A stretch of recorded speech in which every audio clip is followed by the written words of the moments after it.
Perinthalmanna mini civil station കെട്ടിടത്തിന് മുകളിൽ ജീവനക്കാരുടെ പച്ചക്കറി കൃഷിത്തോട്ടം. താലൂക്ക് ഓഫീസിലെ റവന്യൂ ജീവനക്കാരാണ് പച്ചക്കറി കൃഷി ചെയ്ത് മാതൃകയായത്.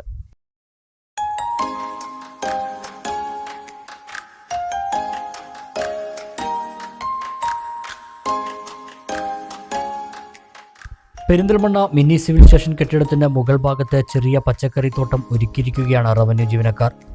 മറയ്ക്കുള്ളിലാണ് പച്ചക്കറി കൃഷിത്തോട്ടം ഒരുക്കിയത്. ജീവനക്കാർ ജോലി സമയം ഒഴിച്ചുള്ള സമയങ്ങളിൽ പച്ചക്കറി നട്ടുനനച്ചുണ്ടാക്കി. ഈ പച്ചക്കറി തോട്ടത്തിൽ നിന്നും കഴിഞ്ഞ ദിവസം വിളവെടുപ്പും തുടങ്ങി. ഗ്രോ ബാഗുകളിലാണ് കൃഷി.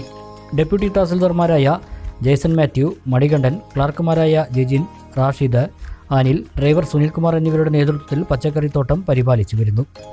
തക്കാളി, വെണ്ടയ്ക്ക, വഴുതന, പച്ചമുളക്, കാബേജ് തുടങ്ങിയവയാണ് കൃഷി ചെയ്തത്. പച്ചക്കറി കൃഷി കഴിഞ്ഞാൽ പിന്നെ ഈ മഴമറയ്ക്കുള്ളിൽ പൂന്തോട്ടം ഒരുങ്ങും.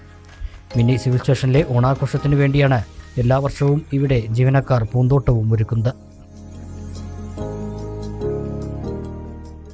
ചമഞ്ഞൊരുങ്ങാം ചമയത്തിനൊപ്പം.